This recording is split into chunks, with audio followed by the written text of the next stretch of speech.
Summer has officially ran its course. I think the pests are finally starting to die down. So I was thinking it would be a great time to say goodbye to that chaos and hello to a fresh new season. So let's go ahead and give this garden a much needed overhaul. I can definitely say just as easily as the next person that this summer was long and it was hot and it was exhausting.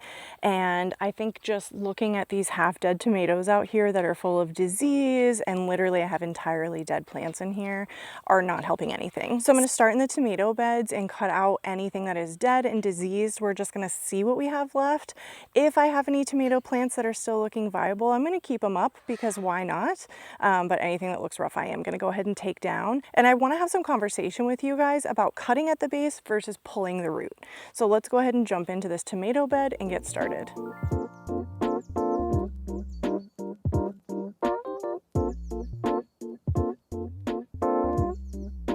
Well, I do still have quite a bit of green in here, and I do also see a lot of tomato growth.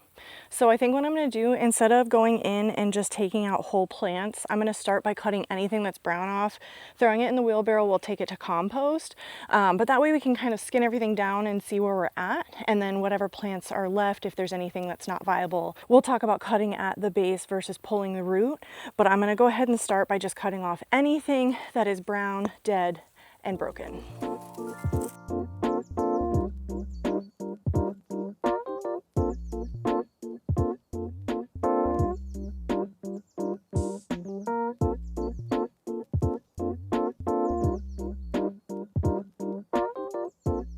It already looks so much better. I'm going to show you guys really quick.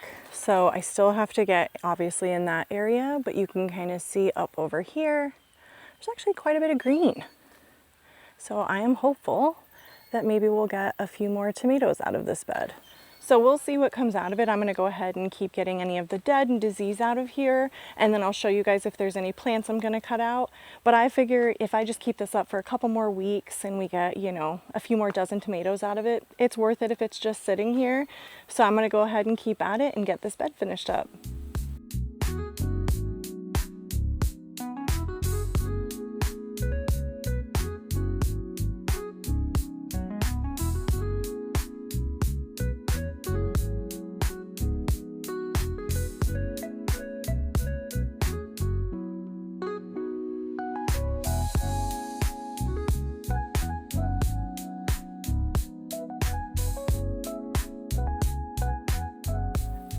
So this is after. You can see there is a lot less dead in there. You can see a lot more green. It's also much more open. There is way less junk in there. So I actually did find some viable red tomatoes in here. So I'm going to go ahead and harvest everything that's on here, whether it's good or not. Anything that's like cracked or has bottom blossom rot, I'll give to the animals. But I want to get that out of here to get the pests that are eating on that stuff to move on. So I'm going to go ahead and harvest now.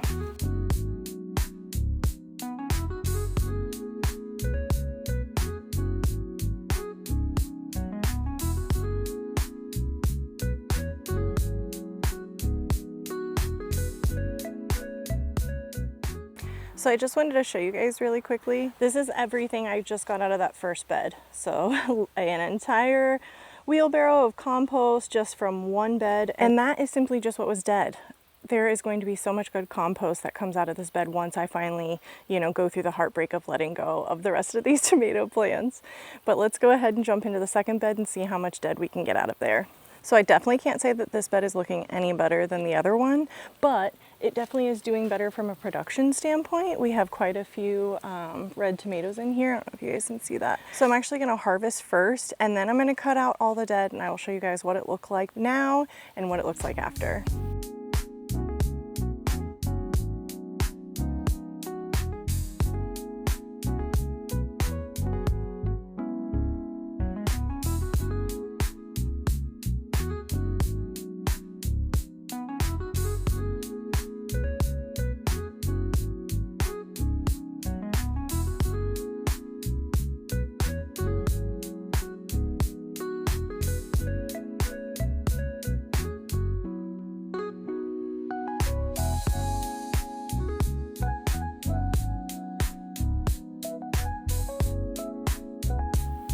So I wanted to show you guys the difference that it does in the bed when you yank versus cut a plant out.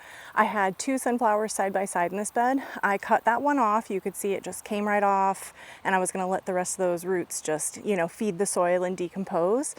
And I just pulled the other one out. Yikes. And I want to show you what it did to the bed. So we now have this huge root ball here that I just took this plant out. You can kind of see. So I could work on shaking as much of this dirt out and getting as much off of it back into the bed as I can, but realistically, this just disrupts so much. There are all kinds of little bugs running around, and there's still some roots left in the bed.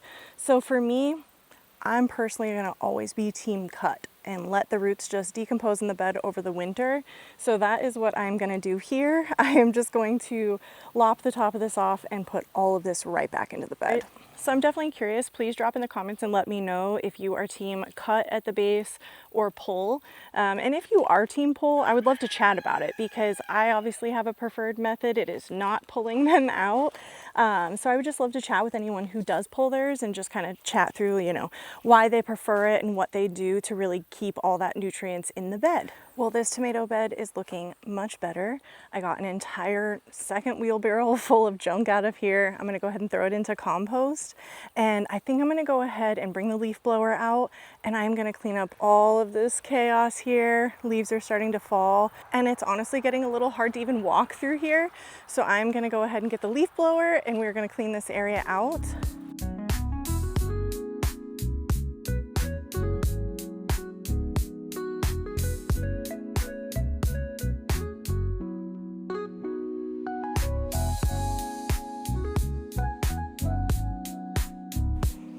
Well, look at that. So much better. I took the leaf blower and just blew out the whole garden area and then the back area here where we're gonna do our in-ground space next year.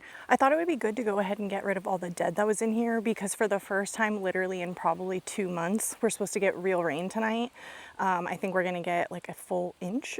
So because of that, I didn't want all the leaves and stuff on the weed fabric. It would just get like gross and hard to get off. So I just blew everything off of that, but that is all I did. That is pretty much the only like fall leaf gathering we do is, you know, making sure that we can walk around on the weed fabric. Everything else that falls out in the actual yard will stay, and then I'll kind of show you guys over here. I literally just blew all the leaves off the edges here, and that is where it will stay. So both of the tomato beds are literally looking so much better. I'm very happy about that.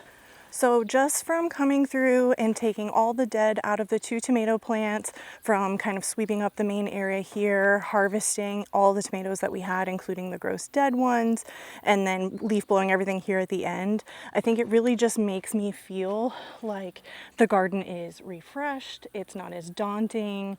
A cleaner space for me in the garden just makes me feel more invited to come in and do more work. And so I'm going to stay out for a little bit longer. I think I'm going to go ahead and harvest the peppers. You can see here, actually, let me show you guys. We have so many peppers on all of our plants. This is one of our jalapeno plants. Got my Anaheims in here. I also have a bunch of little baby bells that are ready. So I'm gonna go through and harvest all the peppers. And then I think I'm gonna go ahead and harvest some more cherry tomatoes. You guys know how much I just love digging through the cherry tomatoes. So I'm gonna dig through them one more time and get some more tomatoes out of there. So I'm just going to finish up a few more things out here, but before we go, I just wanted to talk to you guys about something we did last year, and the time has come again for our Anything Grows seed share. So last year we sent you guys a bunch of our marigold seeds. We had so many last year from this exact plant, actually. This plant is a volunteer plant that we had from those same seeds, and we just wanted to share some of our garden with you guys. So a bunch of you requested seeds and we sent you our marigold seeds, and so it is that time of year again. So next week I'm going to talk to you guys more about our Anything Grows seed share and how you can get your hands on a little bit of our garden.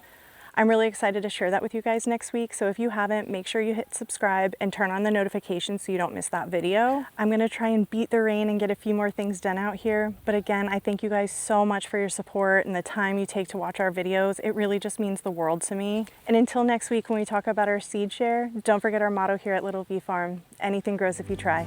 Bye guys.